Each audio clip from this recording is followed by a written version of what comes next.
Bonjour à tous, j'espère que vous allez bien. Petite précision, donc aujourd'hui, nous allons traiter de la suite de l'actualité droit des contrats. Nous étions en train d'aborder les questions relatives aux sanctions, on avait dit quelques mots de la nullité, quelques mots de la caducité, et je voulais voir avec vous une question un peu particulière, qui est celle de la prescription, avec un arrêt très intéressant de la Chambre sociale sur lequel je vais prendre quelques minutes pour que vous puissiez comprendre les enjeux de cet arrêt qui vont bien au-delà du seul droit du travail qui était directement concerné par cet arrêt. Alors, je voudrais revenir avec vous sur ce fameux arrêt, qui est un arrêt de la Chambre sociale du 3 avril 2019.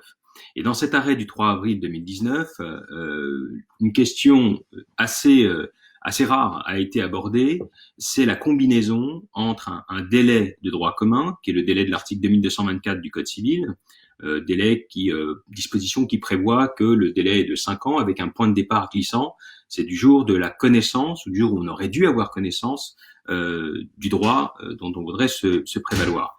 Et il y a un autre article avec lequel il va falloir auquel il faut en tout cas combiner l'article 2234, qui est l'article 2224, pardon, qui est l'article 2232. Et cet article 2232 pose un délai butoir de 20 ans, avec un point de départ fixe cette fois, qui est le jour de la naissance du droit.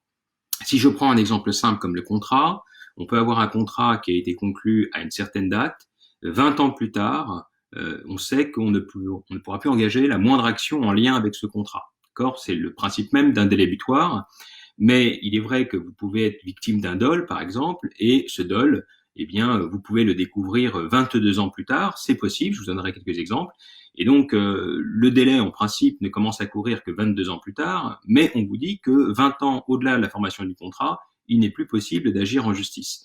Donc, que dois-je faire ? Est-ce que je dois considérer que le délai n'ayant pas commencé à courir, eh bien, je dois pouvoir bénéficier de mon délai de 5 ans, même au-delà de 20 ans, ou est-ce que je considère que le délai de 20 ans est un délai butoir, ce que semble dire notre article 2232 du Code civil, et par conséquent, eh bien, 20 ans, ça suffit, pour reprendre la formule de Mallory lorsqu'il parlait du délai de 30 ans, et j'y reviendrai, il disait 30 ans, ça suffit, au-delà de 20 ans, il ne serait plus possible d'agir en justice.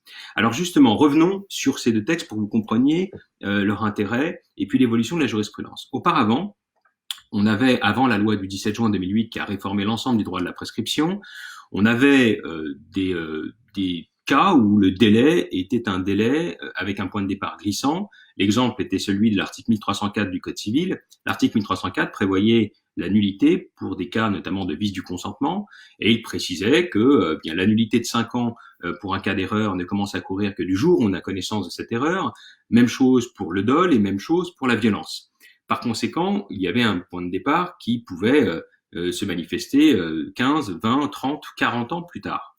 En même temps, on avait un article 2262 qui n'était pas dans le texte qualifié de délai butoir, mais cet article 2262 prévoyait un délai de 30 ans, et certains l'analysaient comme un délai butoir. C'est-à-dire qu'au-delà de 30 ans, il ne serait plus possible d'agir en justice, même si on découvrait par exemple un dol, 32 ans plus tard, il ne serait pas possible justement de faire valoir la nullité pour dol. L'idée étant de dire que quietam non movere, c'est-à-dire qu'à un moment donné, le temps a fait son œuvre, ce serait une source de désordre et d'insécurité juridique que de remettre en cause des situations aussi anciennes, et on sait combien les procès poussiéreux, pour reprendre le terme du doyen Carbonnier, on voulait les éviter par ces délais de prescription, donc 30 ans devaient être analysés comme un délai butoir. Pourtant, ce n'est pas l'analyse qu'a eu la Cour de cassation à l'occasion d'un arrêt assez important, et vous allez voir en quoi justement cette question est une question transversale et qu'elle touche toutes les matières du droit.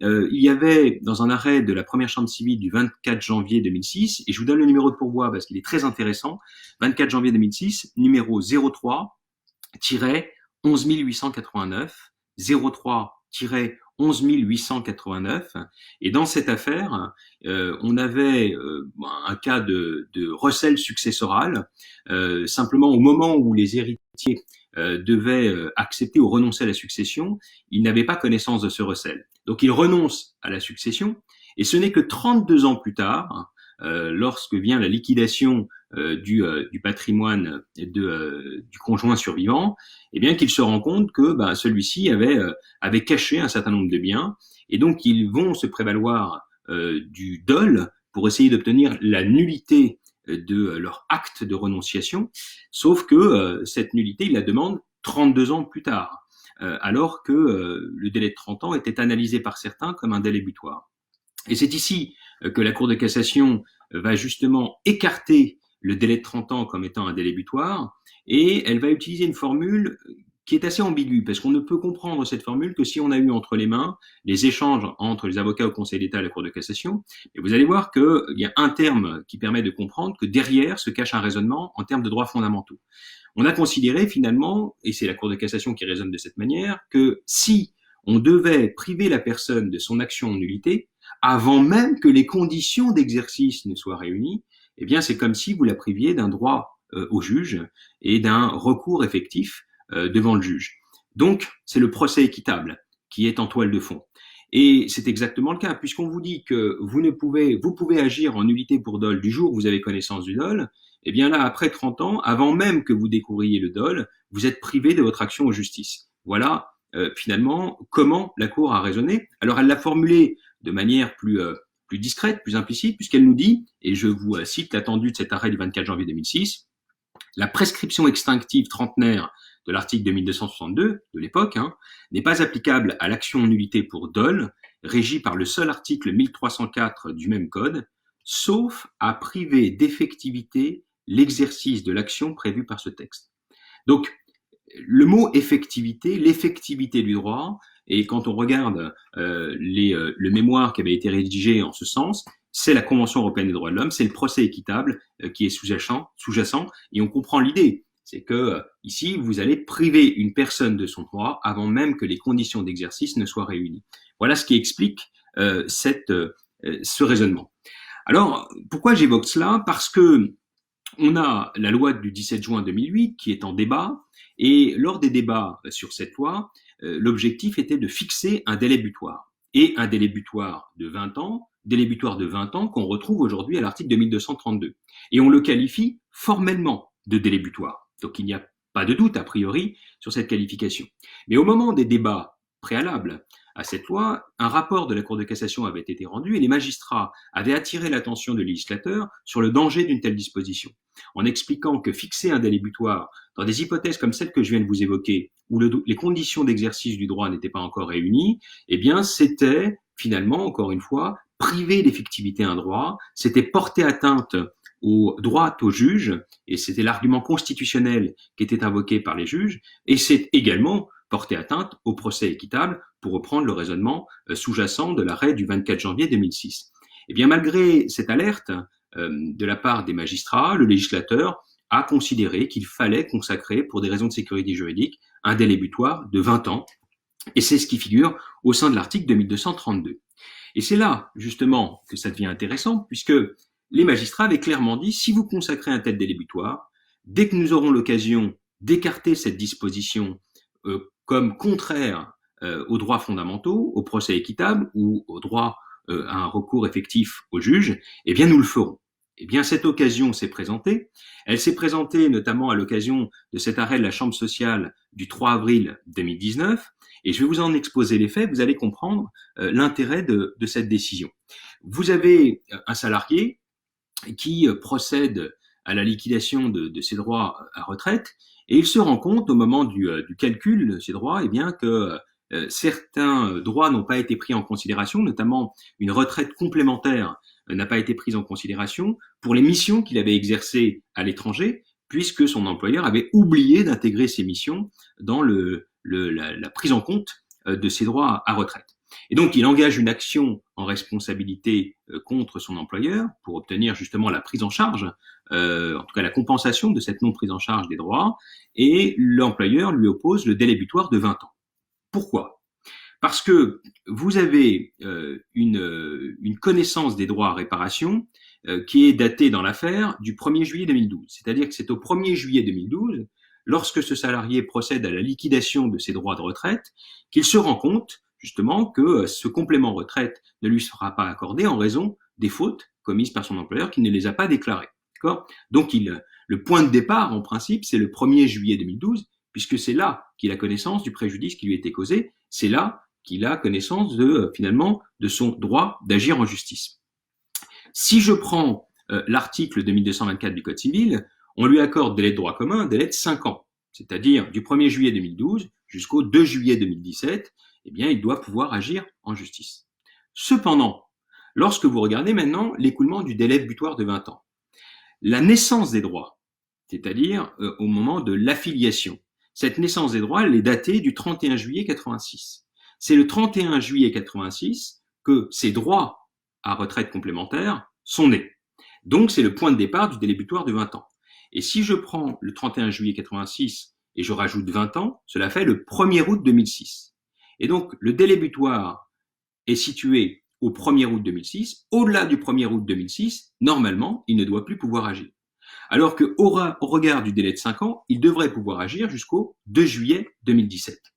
Et donc, ici, l'employeur lui oppose ce délai butoir en lui expliquant que depuis le 1er août 2006, il ne peut plus rien réclamer. Et vous voyez la situation, la Cour d'appel, elle, se contente d'appliquer de manière assez dogmatique le délai butoir de 20 ans, considère qu'il est fort clos, et donc il ne peut plus réclamer ses droits en raison de ce délai de 20 ans qui est un délai butoir qui ne peut plus être écarté. Au contraire, la Cour de cassation, elle, va ici, dans un attendu qui est un attendu que je vais vous lire parce qu'il est assez caractéristique du raisonnement de la Cour de cassation, et elle a fait ce qu'elle avait promis de faire, elle va viser l'article 2224 du Code civil, elle va viser ensemble l'article 2223, et elle va les interpréter à la lumière de l'article 6, paragraphe 1 de la Convention européenne des droits de l'homme, à la lumière du procès équitable. Alors voilà ce qu'elle va dire au regard justement de cette situation. Elle nous dit, donc à la lumière, donc c'est pas 2223 pardon, c'est 2224 et 2232. Donc on prend pas. 2224 c'est le délai de 5 ans, 2232 c'est le délai butoir. Et donc à la lumière, elle va lire cet article à la lumière de l'article 6 paragraphe 1. Elle nous dit le délai de prescription de l'action fondée sur l'obligation pour l'employeur d'affilier son personnel à un régime de retraite complémentaire et de régler les cotisations qui en découlent, ne court qu'à compter de la liquidation par le salarié de ses droits à la retraite, jour où le salarié titulaire de la créance à ce titre a connu ou aurait dû connaître les faits lui permettant d'exercer son action, sans que puissent y faire obstacle les dispositions de l'article 2232 du Code civil. Alors oui, l'attendu reprend la situation des droits de retraite et colle aux circonstances de fait. Mais la fin de l'attendu précise bien que c'est au regard de ce seul article 2224 qu'il faut apprécier le délai pour agir et qu'il ne faut pas tenir compte de l'article 2232, délai butoir. Donc elle écarte d'un revers de main sans véritable explication, sauf le visa de l'article 6, paragraphe 1 qui permet de le comprendre. Elle considère que 2232, s'il était applicable, eh bien, serait une atteinte au procès équitable, remettrait en cause un droit avant même que les conditions d'exercice ne soient réunies.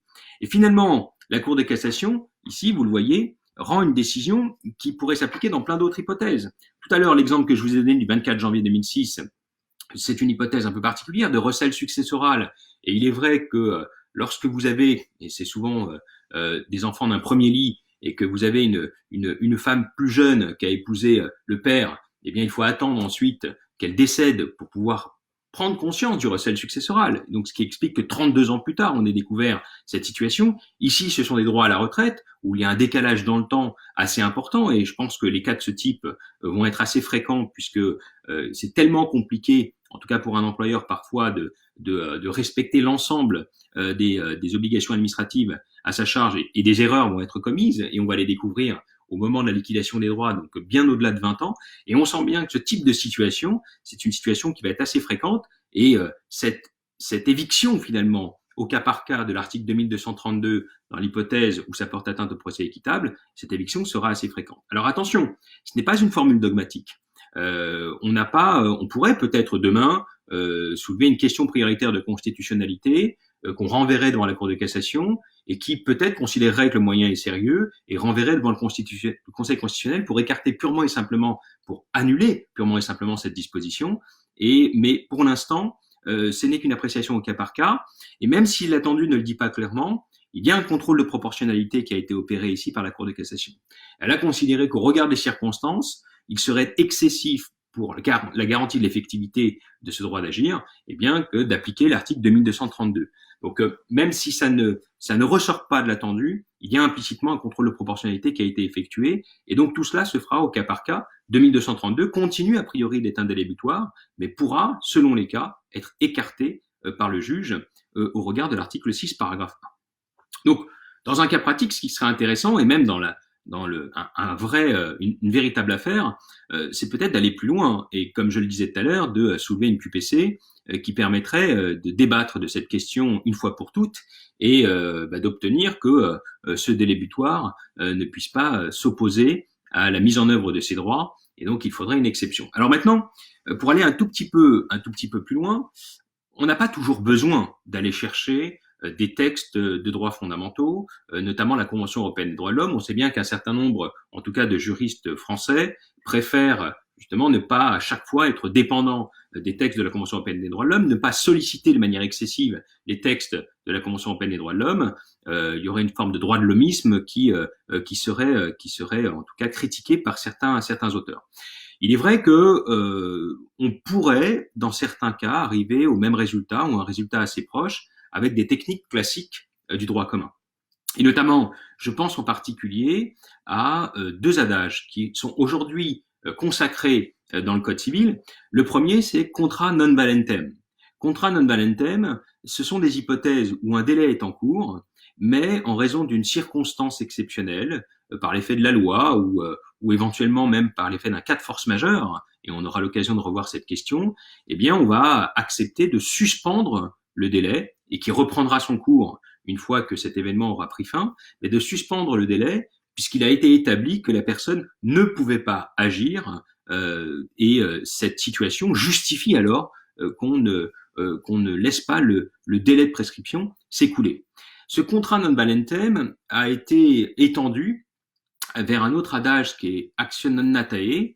Actio non natae, c'est dans l'hypothèse cette fois où on ne va pas se contenter de suspendre un délai, mais on va décaler dans le temps le point de départ du délai, en disant que dans la mesure où le délai n'a pas encore commencé à courir, mais au regard des circonstances exceptionnelles, eh bien on va tout simplement décider de décaler dans le temps le point de départ du délai. Et je crois que dans un certain nombre d'hypothèses, telles que celles que je viens d'évoquer avec vous sur la prescription, mais demain probablement avec toute cette situation de confinement et le coronavirus, eh bien contra non valentem et actio non natae pourraient être des instruments utiles.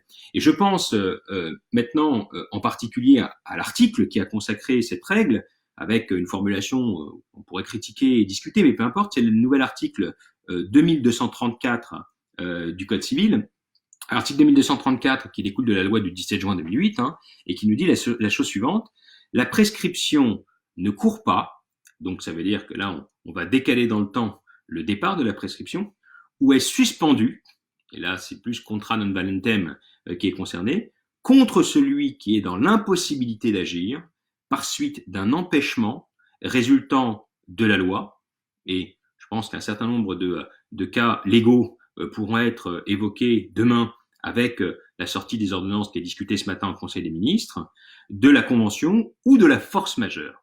Et on voit bien que la force majeure peut justifier le retard dans le point de départ, le report du point de départ ou la suspension du délai. Voilà, à mon avis, une technique que l'on pourrait solliciter avant de sortir finalement l'arme nucléaire de la Convention européenne des droits de l'homme. Et demain, là aussi, la Convention européenne des droits de l'homme pourrait être très utile dans un certain nombre d'hypothèses qui toucheraient au coronavirus, parce que en l'espèce, c'est l'article 6, paragraphe 1 qui a été invoqué sur le procès équitable, mais on aurait pu parfaitement également évoquer l'article 1 du premier protocole additionnel à la Convention européenne des droits de l'homme, article 1 du premier protocole additionnel à la Convention européenne des droits de l'homme, qui précise que on ne peut pas porter atteinte, en tout cas de manière disproportionnée, au droit au respect des biens. Ce droit au respect des biens est une notion très large qui englobe tous les droits, valeurs patrimoniales, notamment la propriété. Et finalement, lorsque vous avez un droit que vous ne pouvez pas l'exercer, parce que les conditions n'étaient pas encore réunies, finalement, c'est une atteinte excessive à votre droit qui peut être invoquée. Et donc, l'article 1 du premier protocole additionnel à la Convention européenne des droits de l'homme pourrait être un autre fondement que l'article 6, paragraphe 1 sur le procès équitable. Et encore une fois, demain, avec des situations exceptionnelles telles qu'on les a rencontrées aujourd'hui, avec des délais qui pourraient ne pas être finalement respectés ou des délais qui pourraient être trop courts, on aura l'occasion de le voir demain dans le détail, eh bien, il faut avoir en tête ces différents instruments, la Convention européenne des droits de l'homme d'un côté, Contra non valentem, Actio non entitae de l'autre, avec l'article 2234 du Code civil. Alors voilà pour cette question qui, vous le voyez, est très technique, mais en même temps transversale et peut rendre de nombreux services dans des hypothèses très différentes les unes des autres. On va maintenant aborder un autre aspect de l'actualité droit des contrats, c'est la question qui se rapporte aux effets du contrat.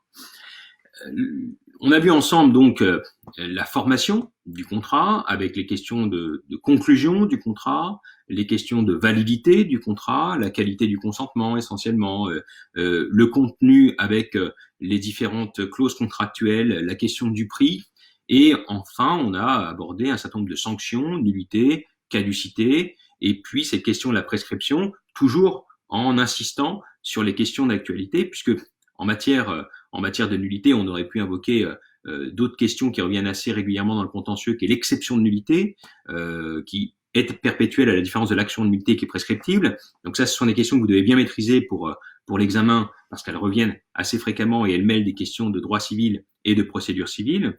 Mais comme il n'y a pas d'arrêt récent, je n'ai pas insisté sur cette question. Donc je vous renvoie à différents supports écrits, éventuellement un manuel de droit des obligations. Il y en a suffisamment sur le marché pour que vous puissiez trouver chaussure à votre pied. Sur les effets du contrat, il y a deux manières d'aborder les choses, en tout cas deux distinctions qui vont nous permettre justement d'aborder l'ensemble des questions. Il y a l'effet du contrat ou les effets du contrat entre les parties, et puis il y a l'effet ou les effets du contrat à l'égard des tiers. Donc on va essayer de reprendre ces deux questions. D'abord, l'effet du contrat entre les parties. Pour aborder cette question de l'effet du contrat entre les parties, il faut qu'on fasse le lien dans un premier temps avec l'article 1103 du Code civil qui pose le principe de force obligatoire du contrat. C'est l'ancien article 1134 alinéa 1er qui précisait que les conventions légalement formées tiennent mieux de loi à ceux qui les ont faites. Désormais, cela figure dans les dispositions liminaires à l'article 1103. Les contrats légalement formés tiennent mieux de loi à ceux qui les ont faits. Donc, c'est rappeler et donner une force particulière à la force obligatoire, et on va voir à travers quelques arrêts comment peut se traduire cette question de force obligatoire. Dans le cadre des effets entre les parties, autre principe important, c'est celui de l'effet relatif des contrats, effet relatif des conventions. On aura l'occasion de voir un arrêt sur cette question, qui est un arrêt qui peut être intéressant. Et puis ensuite, on verra l'effet à l'égard des tiers, et j'insisterai essentiellement sur cet arrêt rendu en assemblée plénière le 13 janvier 2020, arrêt très décevant, mais arrêt dont il faut tirer toutes les conséquences en attendant la réforme de la responsabilité civile qui est en cours. Alors, commençons sur l'effet entre les parties avec la question de la force obligatoire du contrat. Et je vais commencer par revenir sur un contrat préparatoire qui a fait l'objet d'une décision plus symbolique en réalité qu'autre chose. C'est la promesse unilatérale de contrat et en particulier la promesse unilatérale de vente. Quand vous prenez la promesse unilatérale de vente, alors j'ai un certain nombre de questions avant de continuer. Quid des actes antidatés? Alors, quid des actes antidatés? Dans ce cas-là, ça se réduit à une question de preuve en réalité. Si l'acte est un faux, dans ce cas-là, il y a des procédures qui doivent être engagées, procédures en inscription de faux. S'il y a certains professionnels, notamment comme les notaires, qui sont intervenus, c'est une procédure même d'ordre pénal.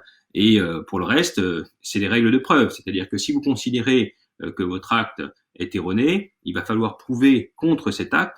Prouver contre et outre un écrit, il faut un autre écrit. Et donc après, on rentre dans les règles classiques du droit commun de la preuve. Donc c'est une première question qui devra être réglée avant ensuite de pouvoir régler celle de la prescription pour répondre à votre interrogation. Pouvez-vous nous donner le numéro de pourvoi de l'arrêt de la chambre sociale? Absolument, je peux vous donner l'arrêt, mais alors dans ce cas-là, j'espère que l'écran ne va pas disparaître. Je vais essayer de retrouver cet arrêt. Ne vous inquiétez pas si vous ne me voyez plus, je vais revenir très rapidement. Il faut juste que je retrouve l'arrêt correspondant. Alors, Ok, je vais le retrouver juste après, je vous le donnerai. Là, j'ai du mal à le retrouver. Si vous me donnez encore 2 secondes, voilà, je devrais l'avoir. Et c'est... Alors, j'ai pas le numéro de pourvoi, mais je vais vous donner des références. C'est la revue trimestrielle de droit civil 2019, page 586. Revue trimestrielle de droit civil 2019, page 586, avec les observations de mon collègue, observations très pertinentes toujours de mon collègue Hugo Barbier. Donc vous pourrez retrouver les références. Je n'ai pas noté le numéro de pourvoi, j'en suis désolé, mais vous les retrouverez justement dans la RT Lessive, qui est accessible sur les bases de données d'Alloz. J'espère que vous y avez accès. Sinon, à mon sens, si vous mettez sur Google Chambre sociale 3 avril 2019, retraite et prescription, vous tomberez dessus et il vous renverra vers Légifrance sans aucun problème. Alors, je continue sur cette question de la promesse unilatérale de vente. Et vous vous rappelez qu'auparavant, avant l'article 1124 du Code civil, lorsqu'on avait une promesse unilatérale de vente sans clause d'exécution forcée en nature, eh bien, le bénéficiaire, en cas de rétractation du promettant avant la levée de l'option, le bénéficiaire ne pouvait obtenir de lui que de simples dommages et intérêts. Et beaucoup d'auteurs, enfin certains auteurs, parce que beaucoup, il ne faut pas exagérer, mais certains auteurs avaient considéré que cette solution comme étant parfaitement justifiée, puisque le promettant ne s'était pas définitivement engagé à vendre, qu'il avait simplement consenti à faire une offre de vente, peu importe les analyses, certains y voyaient même une atteinte au principe constitutionnel. Si on devait le forcer à s'exécuter, il y aurait une atteinte à la liberté contractuelle, il y aurait une atteinte au droit de propriété. En tout cas, c'est des arguments qui avaient pu être soulevés par certains auteurs. Et donc, lorsqu'est intervenu cet article 1124 du Code civil, qui précise clairement désormais que le promettant ne peut plus se rétracter et que le bénéficiaire est en droit d'obtenir de lui l'exécution forcée en nature, eh bien, on s'est demandé si il n'était pas opportun de soulever une question prioritaire de constitutionnalité en soulevant le caractère inconstitutionnel de cette exécution forcée, qui serait une atteinte à la liberté contractuelle ou une privation du droit de propriété. En tout cas, c'est l'argument que l'on pourrait soutenir. Alors, la grande majorité des auteurs considéraient qu'il n'y avait aucune atteinte à la liberté contractuelle. Bien au contraire. À partir du moment où le promettant s'engage définitivement à vendre, ce qui fait la spécificité de la promesse unilatérale de vente, eh bien, il a exercé pleinement sa liberté contractuelle en se soumettant finalement à cette promesse et à ce droit de créance potestatif qui appartient au bénéficiaire, qui peut lever ou ne pas lever l'option, mais c'est lui qui décidera du sort de cette promesse, si elle se transformera ou non en vente définitive. Quant à la privation du droit de propriété, on ne voit pas trop le lien avec cette question, puisque la privation de droit de propriété n'a aucun lien avec ce type d'hypothèse où on forcerait quelqu'un à s'exécuter dans le cadre d'un contrat.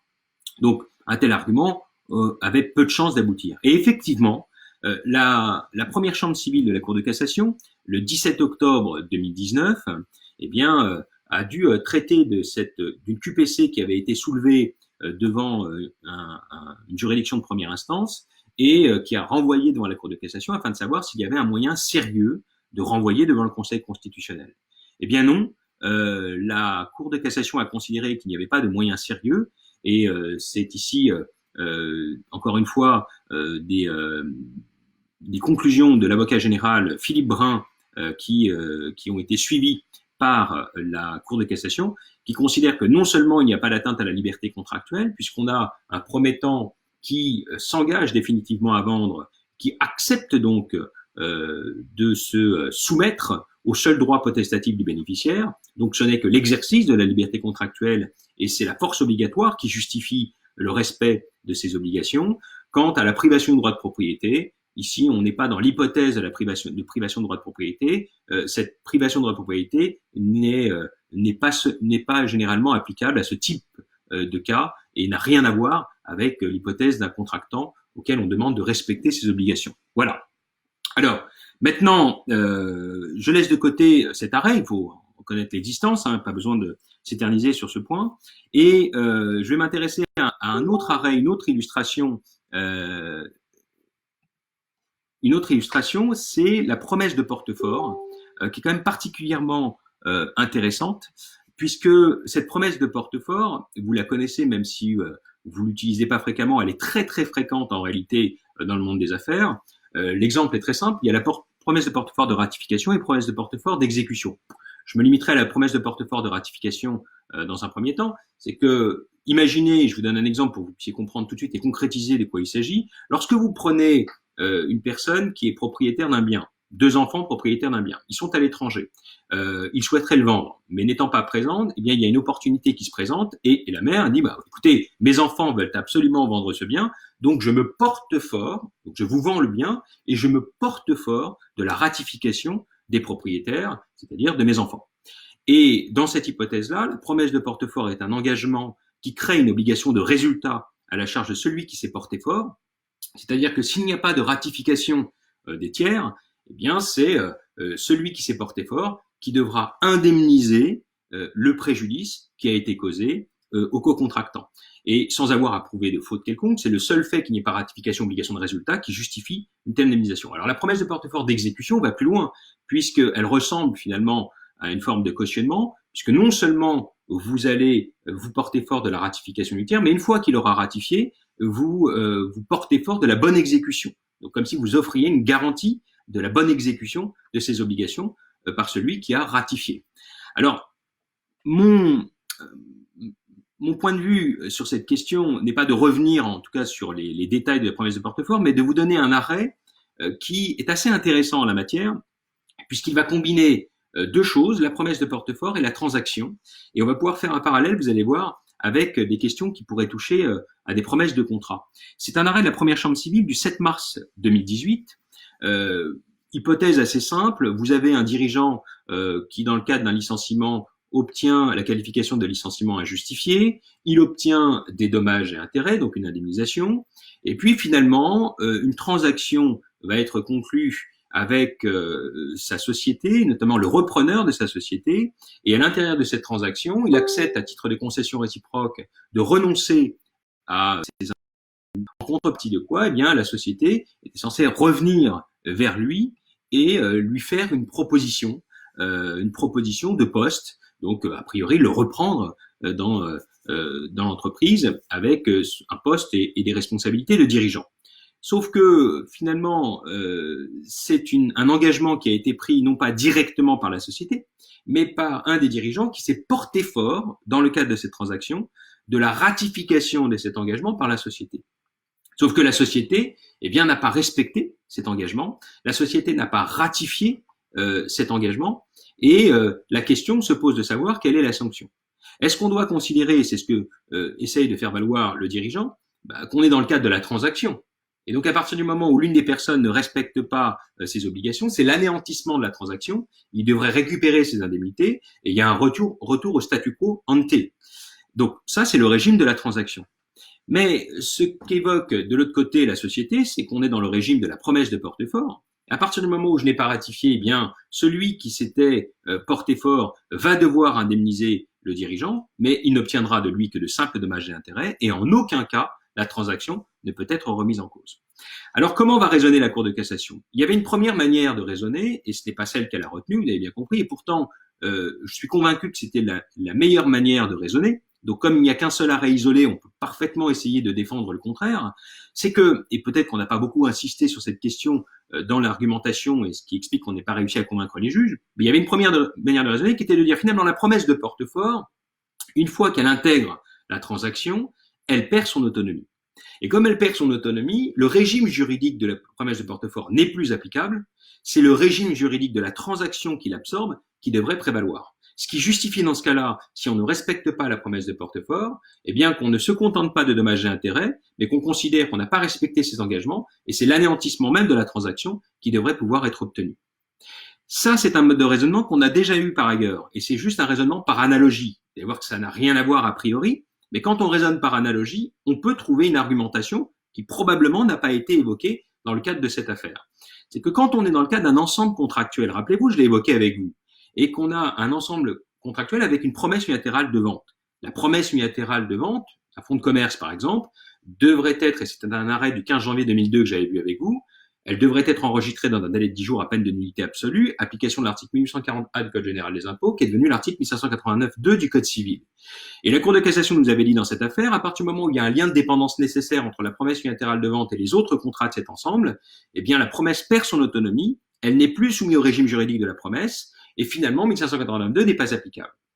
On avait dit exactement la même chose dans un arrêt de février 2006 à propos d'une transaction, rappelez-vous, promesse unilatérale de vente avec un engagement de rétrocession de locaux après construction. On a considéré que la promesse n'a certes pas été enregistrée dans le délai de 10 jours, mais faisant partie des concessions réciproques d'une transaction, elle avait perdu son autonomie et le régime juridique qu'il fallait appliquer dans ce cas-là était celui de la transaction et on ne devait pas appliquer, dans ce cas, l'article 1589-2 du Code civil. Bien, on aurait pu raisonner exactement de la même façon et je pense qu'on aurait dû raisonner de la même façon. Dans cette affaire où il y a eu une promesse de portefort à l'intérieur d'une transaction, on aurait dû considérer qu'elle est absorbée par le régime de la transaction et on n'aurait pas dû se contenter de simples dommages et intérêts. Eh bien, malgré cette analyse, qui je pense est la bonne, et la Cour de cassation a plutôt considéré que c'était le régime de la promesse de portefort qui devait s'appliquer et que le dirigeant ne pouvait obtenir que de simples dommages et intérêts. Alors encore une fois, cette décision-là, elle est très intéressante parce que ça vous donne une réponse très claire à une question précise. J'ai une promesse de portefort à l'intérieur d'une transaction, c'est le régime de la promesse de portefort qui l'emporte. Il n'en reste pas moins qu'on a ici affaire à un seul arrêt. Et il est possible que l'argument que j'ai évoqué avec vous du raisonnement par analogie n'ait pas suffisamment été utilisé dans le cadre de cette affaire, mais on pourrait parfaitement, justement dans un cas pratique, venir tempérer la portée de cet arrêt en expliquant que, certes, l'arrêt a statué de cette manière, donc très probablement c'est la solution qui l'emportera, mais rien ne vous empêche au départ d'évoquer ce raisonnement par analogie en expliquant que normalement on devrait pouvoir raisonner de la même façon et considérer que la promesse de portefort a perdu son autonomie juridique. Et ensuite, dans un deuxième temps, vous expliquez que néanmoins, ce n'est pas le raisonnement qui a été tenu par la Cour de cassation dans cet arrêt du 7 mars 2018, où elle a considéré le contraire, bien que la solution ne soit pas opportune, eh bien c'est celle-ci qui probablement aura le plus d'influence auprès des juges du fond. Donc voilà de quelle manière finalement vous pourriez exploiter cette décision. Alors pour voir s'il y a quelques questions qui m'ont été posées. Date butoir de la promesse unilatérale de vente dépassée, quid de la caducité? Ben là, on est dans un cas très différent. Dans la promesse unilatérale de vente, lorsque vous avez un délai pour lever l'option, si vous ne levez pas l'option dans le délai, il y a caducité. Et d'ailleurs, pour éviter la moindre contestation, ce que l'on fait, c'est qu'on rédige une clause dans laquelle on précise bien expressément que la date pour lever l'option, si elle n'est pas respectée, eh bien, fera ou ne fera pas l'objet d'une prorogation, ça vous pouvez le prévoir, mais surtout, vous précisez que si la date n'est pas respectée, il y aura caducité de la promesse. Cette question de la caducité, elle va se poser également dans l'hypothèse d'une condition suspensive qui a défailli. Ça, c'est quelque chose que j'aurai l'occasion de voir avec vous par la suite. Et cette question du délai butoir, elle se pose aussi pour la réitération des consentements devant le notaire. La date qui est fixée, est-elle fixée à peine de caducité? Si vous ne dites rien, non. Si vous voulez que ça soit une caducité, il faut le préciser expressément. Mais tout ça ne relève pas de la prescription, plus de la date butoir. Alors, ensuite, force majeure, imprévision, quid de la date butoir des promesses de vente? Il y a une ordonnance qui prévoit justement, et qui pour l'instant est en cours de rédaction. Donc on ne connaît pas encore le détail. Mais si vous voulez, elle précise notamment que si vous avez des délais qui expirent entre le 12 mars, date en fait qu'on considère comme étant celle de l'état d'urgence sanitaire, entre le 12 mars et le mois qui suit la fin de l'état d'urgence. Donc on ne sait pas encore quand sera la fin de l'état d'urgence. Donc, mais le mois qui suit la fin de l'état d'urgence, vous aurez encore 2 mois pour faire valoir tous les délais. Je sais, c'est pas très clair, je sais, c'est mal rédigé, c'est la version actuelle. Ce qui veut dire, pour prendre un exemple très simple, si j'avais un délai de recours pour contester éventuellement un permis de construire, si j'avais un délai de recours qui arrivait à expiration entre le 12 mars et le mois qui suit la fin de l'état d'urgence sanitaire, eh bien, on m'accordera 2 mois supplémentaires pour pouvoir faire valoir mes droits et exercer les recours.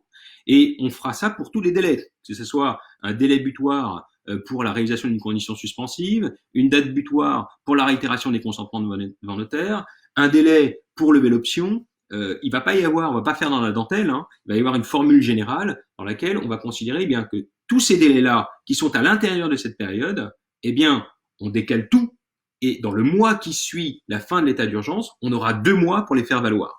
Alors ça, c'est la version qui était celle que j'avais entre les mains hier. Elle a probablement fait l'objet d'aller-retour entre les différents différentes parties prenantes. Il va y avoir une discussion au Conseil des ministres ce matin, et à la fin de cette matinée, il y aura une version définitive, et j'espère pouvoir justement vous en dire quelques mots demain, lorsque j'aborderai les questions de force majeure ou d'imprévision, puisqu'il faudra bien distinguer tout le bloc qui aura été réglé par le législateur, et qui, de manière jupitérienne, eh bien, va régler un certain nombre de situations. Et puis, il y aura pour le reste les cas qui seront réglés de manière herculienne, si vous voulez, entre les personnes elles-mêmes. Elles vont devoir régler leur situation. C'est là qu'on retrouvera les questions de force majeure, d'imprévision, action non natae, contra non valentem, la caducité éventuellement, et puis se garder de la conclusion de contrats qui seraient manifestement déséquilibrés avec l'état de dépendance. Tout ça, j'aurai l'occasion de le voir avec vous demain. Notamment, j'évoquerai toutes ces clauses qu'il y a dans les contrats par lesquelles on écarte éventuellement la force majeure, par lesquelles on écarte l'imprévision. Et ces clauses-là aussi, il va falloir s'interroger sur leur validité et leur efficacité pour pouvoir protéger certaines parties au contrat. Tout ça, je le verrai demain. Ne vous inquiétez pas. Définition de chômage technique et l'impact sur le salaire dans le cas de force majeure.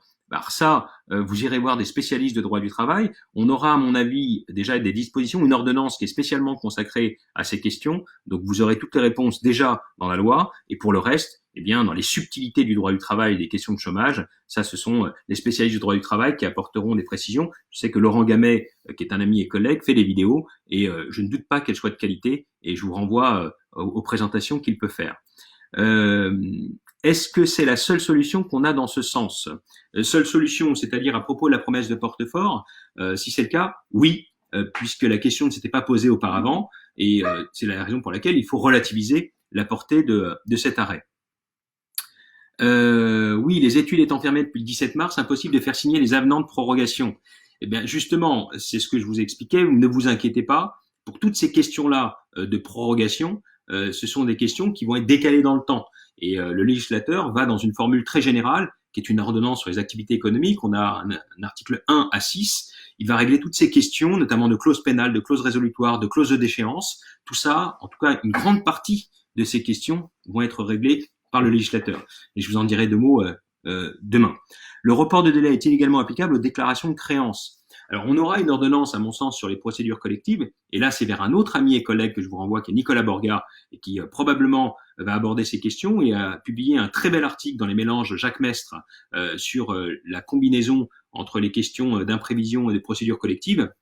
Mais sur cette question précise, il me semble que des mesures vont être prises et je vous y renvoie. Et en tout cas, s'il y a une ordonnance qui porte directement sur cette question, je vous en dirai également quelques mots demain. Oui, oui, mais vous n'êtes pas les seuls concernés et je pense que on a bien conscience qu'il y a de nombreux délais, de nombreuses échéances qui arrivent pendant cette période et bien entendu, par réalisme économique, il y a des dispositions générales qui vont être prises, mais ce qui n'empêche pas qu'un certain nombre de cas ne rentreront pas dans les prévisions du législateur et il va falloir dans ce cas-là solliciter les instruments classiques du droit commun des contrats et c'est ce que j'évoquerai avec vous notamment demain. Alors je continue sur cette question de force obligatoire avec une hypothèse un peu particulière. Justement, peut-être que je peux l'évoquer tout de suite, mais on a une promesse synalagmatique de vente, et c'est intéressant de voir cette question de la force obligatoire avec cette illustration, et une vente. Pour ceux qui n'ont pas l'habitude de ce genre d'hypothèse, quand vous achetez un bien immobilier, vous avez très souvent un contrat préalable, préparatoire, un avant-contrat. Et ce contrat préparatoire peut être une promesse unilatérale de vente ou une promesse synalagmatique de vente. Quand on opte pour la promesse synalagmatique de vente, on vous dit que la promesse de vente vaut vente, vous connaissez ça, vous l'avez vu en droit de la vente, en droit des contrats spéciaux, c'est-à-dire qu'en réalité, au jour où la promesse de vente a été conclue, le contrat est définitif. Qu'est-ce qui est suspendu? Eh bien, ce sont simplement certains de ses effets, notamment le transfert de propriété, qui n'interviendra effectivement qu'au jour de la réitération des consentements devant notaire. C'est exactement ça, 1789. Et puis, vous avez également une deuxième règle qui est le prix, l'exigibilité du prix, puisque le prix ne sera payé qu'au jour de la réitération des consentements devant notaire. Mais la promesse de vente vaut vente. Prenons maintenant la situation où, entre la promesse thématique de vente et la vente, eh bien, il y a une modification. Et une modification qui peut être déterminante pour l'une des parties. Est-ce que, dans ce cas-là, il va falloir peut-être repurger le droit de rétractation, puisque 271.1 du Code de la construction et de l'habitation prévoit un délai de rétractation. Et si ce délai de rétractation a déjà été purgé et qu'il y a une modification substantielle, eh bien, il va falloir repurger le délai de rétractation de 10 jours. Il va falloir compléter également le dossier diagnostic technique. Pour ceux qui ne connaissent pas ce DDT, le dossier diagnostic technique, c'est l'ensemble des documents qu'il faut fournir dans le cadre d'une vente immobilière, un diagnostic amiante, plomb, termites, alors selon les cas, hein, avec notamment l'état du système de gaz et le système électrique. Enfin, toutes ces informations-là figurent dans ce qu'on appelle le dossier diagnostic technique, le DDT. Et dans une affaire, eh bien, c'est une question de ce type qui s'est posée, avec une responsabilité, vous allez voir, très lourde à la charge du notaire, qui ici n'est pas légitime, puisque ça ressemble plus à de la garantie que de la véritable responsabilité. Vous allez comprendre pourquoi. C'est une affaire de la troisième chambre civile du 19 septembre 2019. Et dans cette affaire, entre la promesse cinématique de vente et la vente, eh bien, le notaire s'est renseigné en consultant le site de la préfecture pour voir s'il n'y avait pas eu d'évolution sur la situation du bien. Et puis, il a également consulté le site Géorisque. Et sur ce site Géorisque et le site de la préfecture, aucune information supplémentaire. Donc, la vente est opérée. Et par la suite, l'acquéreur eh bien, découvre qu'en réalité, entre la promesse thématique de vente et la vente, eh bien, le bien était intégré dans une zone qu'on appelle un plan de prévention des risques naturels prévisibles. Donc, en gros, dans une zone à risque. Et simplement, cette zone à risque, cette information, elle avait été publiée dans un recueil, qui est un recueil qui n'est pas informatisé, qui n'est pas dématérialisé, qui est la publication du recueil des actes administratifs des services de l'État dans le département. Et il est vrai que ces informations que vous avez généralement dans le recueil, on les retrouve après sur le site de la préfecture et ensuite sur le site Géorisque, sauf qu'il y a un décalage dans le temps, très souvent. Or, le notaire, lui, n'avait pas consulté directement le recueil des actes administratifs des services de l'État du département, mais avait consulté, et finalement, c'est un réflexe aujourd'hui assez classique, hein, eh bien, les sites sur lesquels ces informations sont censées être inscrites, et notamment le site de la préfecture. Et comme il y avait eu un décalage dans le temps, il n'a pas eu connaissance de cette information, et en revanche, quand vous avez une telle zone de risque, vous avez une obligation d'information supplémentaire qui est prévue par l'article L125.5 du Code de l'environnement, et puis vous avez l'obligation de modifier le DDT, et très certainement derrière, de repurger si on est dans les conditions du droit de rétractation. Et comme cela n'a pas été fait, on a considéré eh bien, que le notaire ici devait engager sa responsabilité, pourtant celui-ci faisait valoir l'absence de faute en expliquant qu'il avait consulté les sites à sa disposition, mais il est vrai qu'il n'avait pas consulté en tant que tel le recueil. Eh bien, pour la Cour de cassation, cela suffisait pour engager sa responsabilité. Alors, ce qui est assez intéressant dans cet arrêt, c'est qu'il révèle qu'en réalité, dès lors qu'une information objective existe et qu'elle est accessible, et pas simplement accessible comme le réflexe Bodac qu'on peut avoir en droit des affaires, donc dématérialisé, dès lors qu'elle est accessible dans un document administratif, ici le recueil des actes administratifs, eh bien, le notaire est censé être au courant. Il aurait dû connaître cette information et cela suffit pour engager sa responsabilité. Et c'est ce qui me permet d'en conclure, tel que je l'avais dit au départ, c'est que ça relève plus ici de la garantie que de la responsabilité. De certaine manière, s'il y a un risque de ce type, eh bien, c'est au notaire d'en supporter les risques et non pas à l'acquéreur. Je pense que c'est quand même relativement rude pour le notaire qui, en l'espèce en tout cas, avait consulté les sites qui étaient à sa disposition, et c'est lui qui va souffrir finalement du décalage entre la publication dans le recueil et l'inscription sur le site de la préfecture. Alors voilà pour quelques illustrations de la question de la force obligatoire, qui en tant que telle ne revient pas dans les arrêts. Vous voyez que ce sont des questions qui touchent autour du respect de la volonté des parties, de la force obligatoire et de la prévisibilité des parties. Autre point en lien avec l'effet entre les parties, c'est l'effet relatif des conventions. Alors l'effet relatif des conventions, vous connaissez ce principe qui n'a pas changé.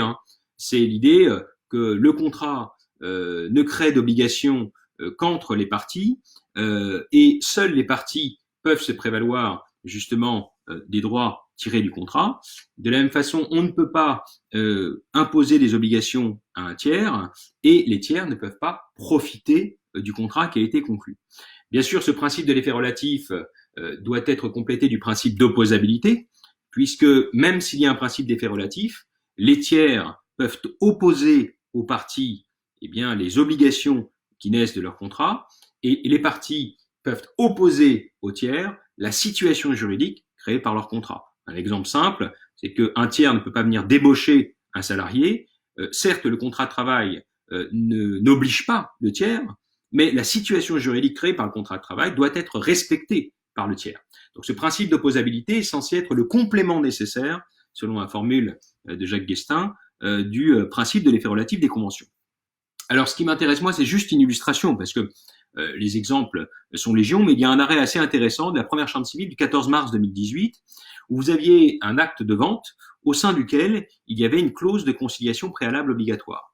On sait l'importance aujourd'hui de ces clauses de conciliation préalable obligatoire, notamment dans le cadre, par exemple, du régime de l'imprévision. Il est indispensable d'accompagner dans les contrats qui n'ont pas exclu l'imprévision d'une clause de conciliation préalable obligatoire, avec une sanction radicale dans l'hypothèse où vous saisissez le juge avant même, justement, d'avoir tenté une conciliation. C'est la fin de non-recevoir, qui est une sanction procédurale radicale.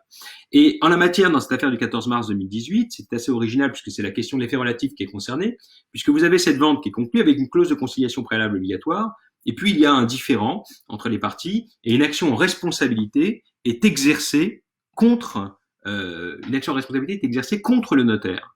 Et ce notaire, eh bien, se dit, très bien, mais si vous engagez une action en responsabilité contre moi au fondement de ce contrat qui est vicié, eh bien, je demande à ce que vous respectiez la clause de conciliation préalable obligatoire.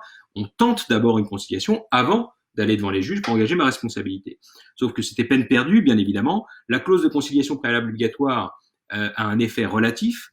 Elle n'est valable et n'a d'effet qu'entre les parties qui peuvent en profiter. En revanche, le notaire, dans cette hypothèse, est un tiers, et si une action en responsabilité est exercée contre lui, il ne peut pas se prévaloir, il ne peut pas bénéficier de cette clause de conciliation préalable obligatoire. C'est le principe qui est rappelé ici dans cet arrêt, et qui est une application pure et simple du principe de l'effet relatif des conventions. Alors, j'en ai fini avec cet effet relatif des conventions et cette force obligatoire, et je voudrais maintenant aborder le deuxième volet de ces effets du contrat, qui est l'effet à l'égard des tiers. Alors, dans les effets entre les parties, j'aurais pu évoquer l'imprévision, puisque c'est ici qu'on traite assez fréquemment l'article 195 du Code civil, mais comme je vais l'évoquer demain à 10h30 sur ce support, eh bien, je me réserve la question de l'imprévision et de son actualité pour demain. Mais sur les faits à l'égard des tiers, la question est la suivante, et je vais prendre une affaire quelconque. Vous êtes dans le cadre d'un contrat et vous devez absolument obtenir certaines pièces à une certaine date, puisque vous avez vous-même des engagements avec d'autres clients qui ont besoin des machines que vous allez construire pour éventuellement imprimer un certain nombre de documents pour une campagne publicitaire ou une campagne politique, peu importe. Et il s'avère que votre co-contractant ne respecte pas les délais, qui n'a aucune justification particulière. A priori, il n'aurait pas été très sérieux dans la gestion de son activité. Finalement, ça cause un préjudice au co-contractant, puisque lui ne va pas recevoir les pièces dans les délais, mais ça cause également un préjudice au tiers. Ce tiers qui, finalement, ne peut pas lancer sa campagne publicitaire ou sa campagne politique parce qu'il n'a pas les machines lui permettant d'imprimer les affiches, par exemple. Et donc, ce tiers subit un préjudice. Voilà la situation que vous pourriez rencontrer. Et dans cette hypothèse, ce tiers va engager une action en responsabilité contre l'entreprise qui n'a pas respecté ses délais parce qu'elle n'a pas correctement géré son activité. Dans ce cas-là, la question qui va se poser, la responsabilité étant ici nécessairement extra-contractuelle, le tiers n'étant pas partie au contrat, sa responsabilité, l'action en responsabilité qu'il exerce contre le co-contractant ne peut être qu'une responsabilité extra-contractuelle. Mais est-ce qu'il va devoir, ce tiers, établir une faute délictuelle ou extra-contractuelle distincte du manquement contractuel? La solution la plus simple pour lui, c'est qu'il y ait un principe d'identité et de dire, à partir du moment où le manquement contractuel a été établi, ce manquement contractuel vaut également faute délictuelle, et donc le manquement contractuel suffit pour que je puisse exercer mon action en responsabilité extra-contractuelle. Mais on peut avoir un autre raisonnement en disant, ah non, il n'y a pas de principe d'identité. Si le tiers souhaite engager la responsabilité extra-contractuelle du co-contractant, eh bien, il ne peut le faire qu'à la condition de prouver une faute extra-contractuelle distincte du manquement contractuel. Et pendant très longtemps, on a considéré qu'il n'y avait pas de principe d'identité. Cela était d'ailleurs attaché au principe de l'effet relatif des conventions, ce manquement contractuel ne concerne que les parties, si un tiers veut engager la responsabilité, à lui de prouver une faute délictuelle distincte de cette faute contractuelle. Et puis progressivement, la jurisprudence a commencé à admettre un principe d'identité, admettant notamment dans un arrêt qui va être le point de départ de cette jurisprudence, arrêt rendu en assemblée plénière le 6 octobre 2006, la Cour de cassation précise désormais que tout manquement contractuel suffit à fonder une action en responsabilité contractuelle dès lors qu'il y a un lien de causalité entre ce manquement et le préjudice dont on demande réparation. Alors cet arrêt du 6 octobre 2006 a tout de même suscité de nombreuses réactions de la doctrine en disant que dans ce cas-là, si c'est une ouverture telle, n'importe quel manquement contractuel devrait pouvoir être invoqué par un tiers et qui a tous les avantages. Parce que ce tiers, imaginez que ce soit un manquement à une obligation de résultat. On a une obligation de résultat qui n'a pas été respectée dans un contrat. Eh bien, vous permettez à ce tiers, qui n'a pas approuvé de faute, de bénéficier indirectement de l'obligation de résultat. L'obligation de résultat est une responsabilité objective, de plein droit, sans avoir approuvé de faute. Et donc, est-ce que dans ce cas-là, lorsque vous êtes un tiers, vous n'êtes pas mieux traité que le co-contractant, parce que finalement, ou aussi bien traité dans l'exemple que je vous donne, puisque vous pourrez, comme lui, vous prévaloir du manquement à une obligation de résultat. C'est la première critique. La deuxième, c'est de dire, mais non seulement il va avoir les mêmes avantages que la partie au contrat, mais il va être encore mieux traité qu'elle. Puisque dans un contrat, vous pourriez avoir une clause limitative de responsabilité. Une clause par laquelle on va plafonner l'indemnisation à, je ne sais pas, 10, 15 ou 20 000 euros. Or, le tiers, puisqu'il exerce une action en responsabilité extra-contractuelle contre le co-contractant, non seulement il bénéficie de l'obligation de résultat, il n'a pas approuvé de faute, mais en plus, il n'aura pas à souffrir de cette clause limitative de responsabilité. Pour lui, c'est une opération qui est totalement bénéfique et il prend tous les avantages sans aucun inconvénient. Et c'est cette situation qui a été considérée comme critiquable. C'est la raison pour laquelle, progressivement, on a eu quelques arrêts qui ont tempéré justement ce principe et en tout cas analysé comme tel par la jurisprudence et qui permettaient justement de rendre la solution acceptable. D'abord, certains arrêts, et c'est de cette manière que la doctrine l'a interprété, eh bien, semblaient opérer une distinction selon la nature de l'obligation. C'est-à-dire que si vous avez une obligation qui n'a pas été respectée par un contractant et qui est une obligation proprement contractuelle, comme l'hypothèse que je viens de vous évoquer, c'est-à-dire que des pièces n'ont pas été livrées dans le délai. Donc là, c'est une obligation qui est proprement contractuelle. Dans ce cas-là, il n'y a pas de principe d'identité. Dans ce cas-là, il faut établir une faute extra-contractuelle distincte du manquement contractuel. En revanche, lorsque c'est une obligation qui est transversale et une obligation qui se rattache davantage, par exemple, à un devoir général de conduite, une atteinte à l'intégrité physique ou un manquement à devoir général, dans ces cas-là, on considérait que le manquement à ce devoir dépasse la sphère contractuelle et dans ce cas précis, le manquement contractuel peut valoir faute délictuelle. Et on opérait ainsi une distinction selon la nature de l'obligation inexécutée. Ce qui, notamment, permettait d'exclure, et c'est ce que certains soutenaient, les obligations de résultat. Dans une obligation de résultat, le simple fait que le résultat ne soit pas atteint, ne devrait pas bénéficier à un tiers. Donc le manquement contractuel devrait être limité à des cas de faute en tant que tel, et non pas une obligation de résultat où la responsabilité est objective.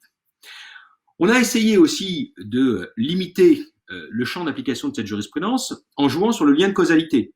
C'est-à-dire que les juges considéraient, sans remettre en cause le principe, que le manquement contractuel valait effectivement faute délictuelle, mais encore faut-il établir qu'il y a un lien de causalité entre ce manquement et le préjudice invoqué par le tiers.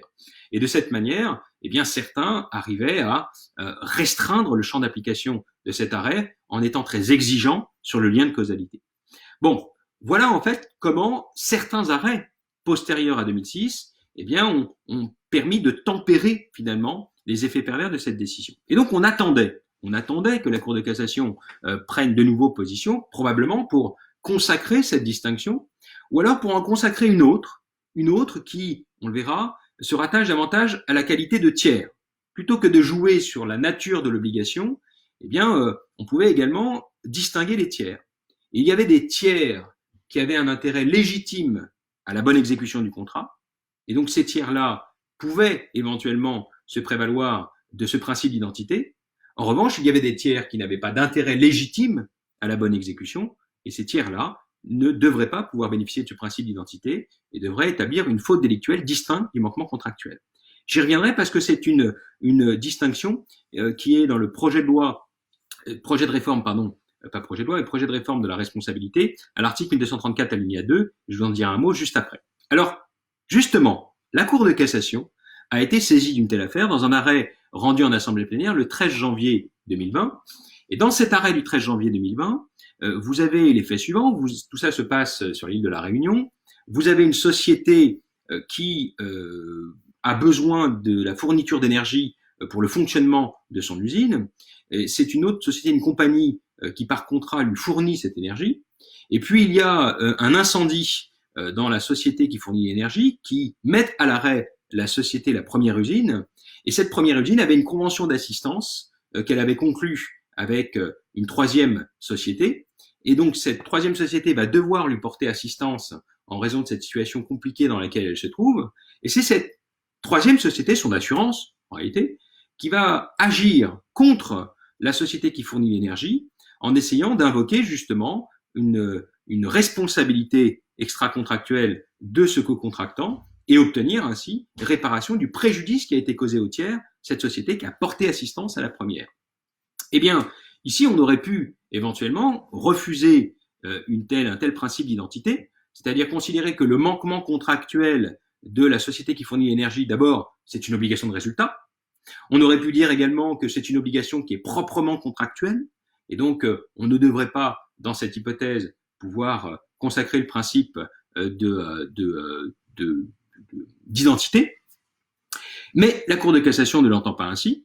La Cour de cassation ici va reprendre le principe de l'arrêt du 6 octobre 2006 et va même aller beaucoup plus loin. Parce que quand vous prenez, c'est un arrêt avec une motivation enrichie, dans laquelle elle explique en tout cas ses motivations, ce qui n'est pas très instructif en réalité, parce que quand vous regardez l'arrêt, elle va nous dire qu'il y a bien un principe d'identité. Donc tout manquement contractuel suffit à fonder une action à responsabilité contractuelle, donc le principe de 2006 est confirmé. Elle nous explique pourquoi. L'explication, c'est uniquement indemniser le tiers. Le tiers a subi un préjudice, il faut l'indemniser. C'est la finalité première de la responsabilité. C'est pas vraiment très satisfaisant parce que s'il fallait justifier tous les arrêts par le seul fait qu'il faut indemniser, dans ce cas-là, on aurait un droit de la responsabilité qui serait, à mon avis, l'exemple typique d'un désordre chaotique, puisque indemniser la victime, c'est une chose, mais il y a des règles, et ne pas respecter les règles pour uniquement indemniser la victime, si c'est la seule argumentation objective très générale que fournit la Cour de cassation, c'est un peu fort de café, en tout cas c'est très léger, on aurait aimé d'autres explications. En tout cas, c'est ce qu'elle considère, et elle va même jusqu'à nous dire, dans la motivation enrichie, qu'il n'y a aucune distinction opérée, peu importe que ce soit une obligation proprement contractuelle ou que ce soit un devoir général. Peu importe également et ça, c'est quand même déterminant on ait affaire à une obligation de résultat ou une obligation de moyen. En l'occurrence, c'est une obligation de résultat. Donc, elle va généraliser le principe qui a été posé le 6 octobre 2006 et balayer d'un revers de main tous les arrêts qui ont été rendus postérieurement, qui ont tenté d'en limiter la portée. Alors, c'est un peu dommage, c'est un peu regrettable. Quoi qu'il en soit, c'est peut-être une solution qui a été rendue par la Cour de cassation en attendant que le législateur prenne le relais. Elle n'a pas voulu prendre la responsabilité d'une remise en cause de l'arrêt de 2006. Et il est vrai qu'à l'avenir, on a un article, s'il est consacré, qui prendra le relais, qui est l'article 1234, alinéa 2 du projet de réforme droit de la responsabilité, et qui va en fait ancrer son raisonnement sur la notion de tiers ayant un intérêt légitime à la bonne exécution. Voilà ce qui va être posé comme principe. Le principe, c'est que quand vous êtes un tiers et que vous engagez une action en responsabilité contre une partie au contrat, la responsabilité est extra-contractuelle.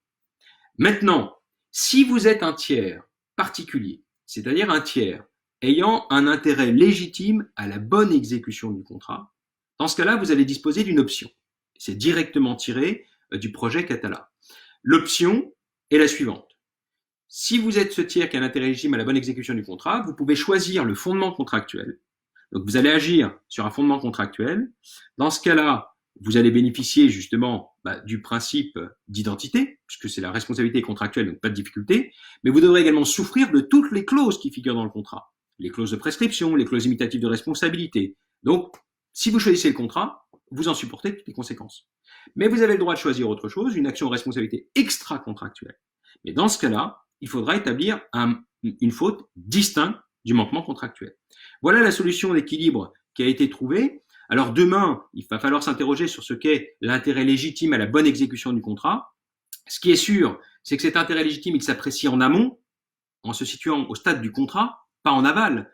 Parce qu'en aval, si vous dites que l'intérêt légitime s'apprécie en aval, c'est au moment où préjudice a été causé. Et on pourra toujours dire que le tiers qui a subi un préjudice, il a un intérêt légitime. Et tous les tiers auront donc, victimes auront un intérêt légitime. C'est en amont qu'il faut l'apprécier. Il faut regarder la nature du contrat, voir s'il y a un intérêt commun, si le contrat a été conclu en contemplation de l'intérêt du tiers, s'il participe à une même opération économique, juridico-économique, donc où éventuellement ils ont des droits sur un même bien qui a été endommagé. Donc, vous voyez, c'est de cette manière qu'on arrivera progressivement à déterminer ce que recouvre l'intérêt légitime à la bonne exécution du contrat. C'est soit une même opération économique, soit un même bien sur lequel on a des droits que l'on partage, et ou un intérêt commun dans la conclusion du contrat ou des contrats. Et c'est de cette manière qu'on arrivera à délimiter cette catégorie. Et la solution qui sera rendue, eh bien, sera beaucoup plus satisfaisante que celle qui existe actuellement en droit positif, mais qui a malheureusement été confirmée et consacrée par l'arrêt de l'Assemblée plénière du 13 janvier 2020. Voilà, j'en ai fini avec la question des effets entre les parties et les gardes tiers. Pour ce qui est de l'actualité jurisprudentielle, bien entendu, je vous souhaite une excellente journée. Et puis, comme d'habitude, bien entendu, vous restez chez vous, vous vous protégez et en même temps, vous protégez tous les autres. Je vous souhaite une excellente journée. Au revoir.